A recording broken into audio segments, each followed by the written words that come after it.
but the real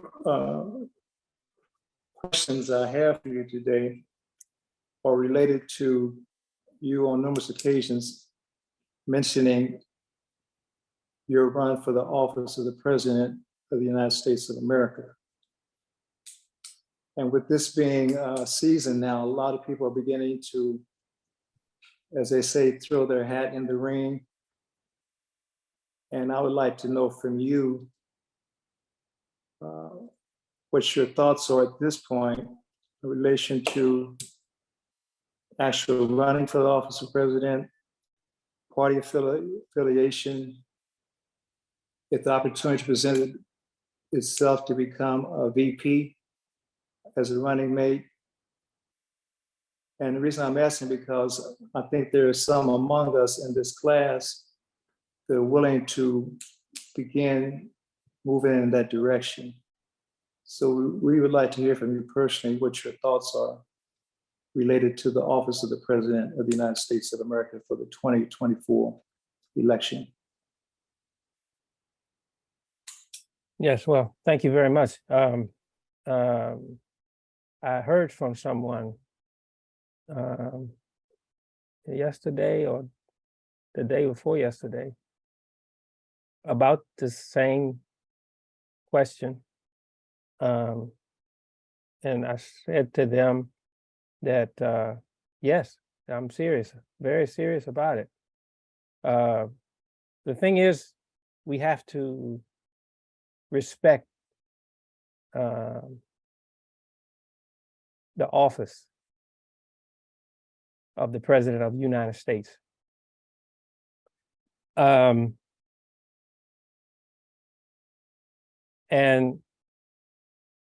we have to have I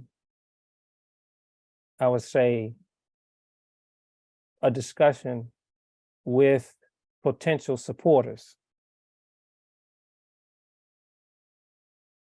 to hear their perspective on whether a candidacy from myself respects that office. Now, from my point of view, what is motivating me is respect for the office, and that the office has been disrespected by both of the major parties. It's not just a political office, and the emphasis on it as a political office is what is the explanation for how it has been disrespected. It's also a moral office. And more importantly, it's more importantly a moral office, especially in these times. And we're seeing it as that, and seeing that we have a message for the American people and also for the world because of what is afforded by that office as a moral voice, a voice for what is correct or decent or good.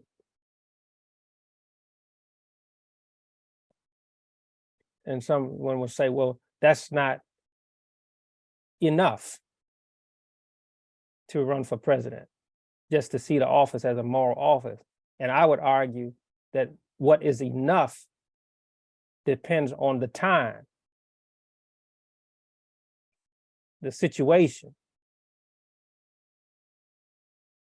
And in my view, the office of the President of the United States is more importantly a moral office in these moments than it is anything else.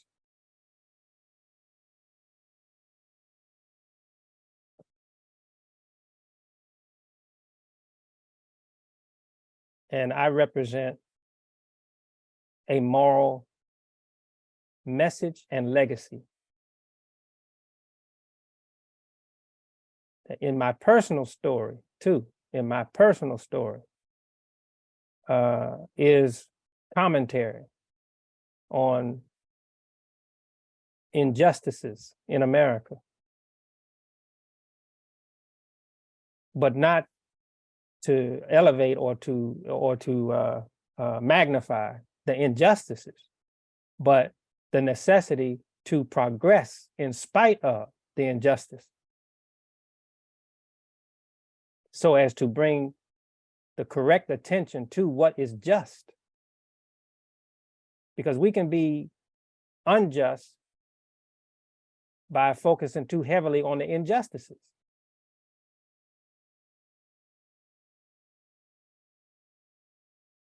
Struggle is life, according to Islamic teaching. This is not heaven. This is the earth. This is the world. And we're going to have troubles.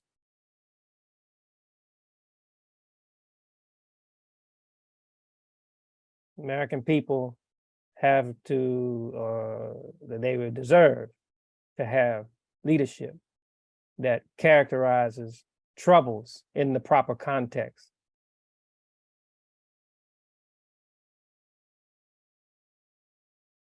And we can come out of this situation that we're in, but with the right rudder, with the right management of what is the moral focus, proper uses of moral language.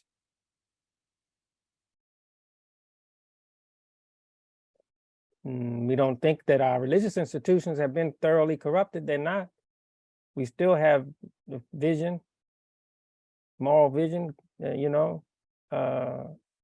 but there's a tendency, there is a weakness that has been exploited by forces of wrong in the Christian leadership. They have permitted themselves to be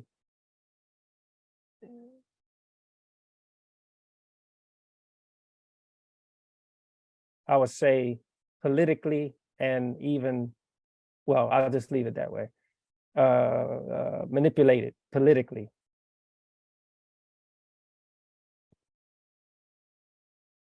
Not us. And I think we have a role. You'll be surprised. I wouldn't, but some will, that there'll be receptivity for us. There'll be jealousy too. And there'll be all kinds of daggers thrown. But if you're not prepared, if you're thin-skinned, you ain't for that office.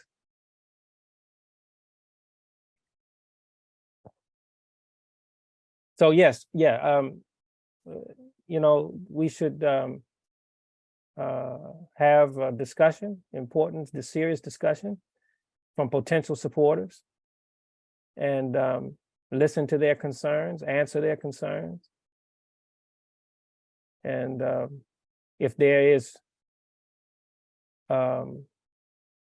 justification for persons investing in our candidacy, where they will give to us as a candidate, then they should have also the right to question us and understand our point of view. Also, important issues that are central in the minds of voters. We have to have expert opinion on what those important issues are. So, there's a process that has to be respected in order for us to be taken seriously as a candidate. But it should be understood that our position is not that it's not a political office. It is a political office. We recognize that it's many things. But in this moment, It is more importantly a moral office.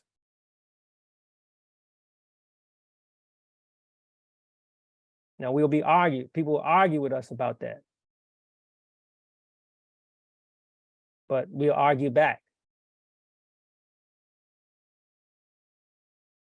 And we couldn't, you know, it wouldn't be any entrance into it for us representing our point of view if it weren't for the fact that we interpret the office as a moral one.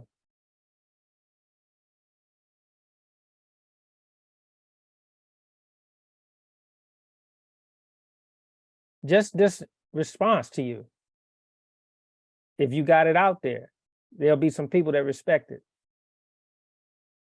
They say, yeah, well, you can't deny that this man is saying something important. And he's using language that is not necessarily being used right now by the Christian leadership. But do I want you all to go out there and say, oh, Earl Abdulmalik Mohammed running for president of the United States? No, I don't want you to do that. I only want you to do that once we assemble a group that say that they can get behind that.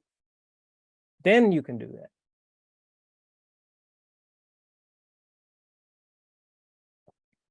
But I'm looking at you all in the class, and some look like you're ready for that, and some look like I ain't so sure.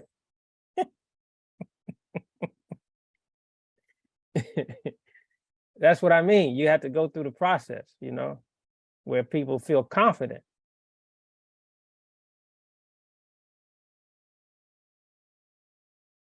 Imam W. Muhammad, some years in the 80s, the election that was around the 80s, he said that he was going to run for president. And within a few short weeks after that, Jesse Jackson said he was going to run. I said I was going to run for president or interested in president. And the next week, Cornel West said he was going to run for president.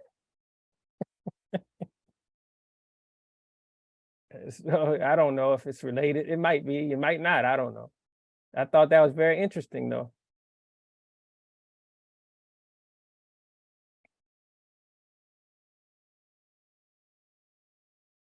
So we should give it serious consideration. And if I'm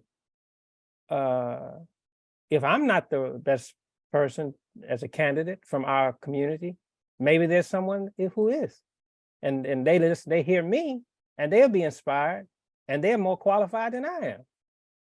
I'll be happy to give my support to them.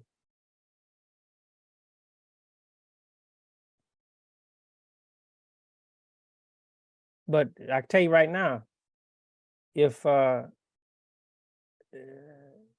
person like that, male or female, manifest before our eyes, and the first thing we hear out of them is political language, they're not the choice.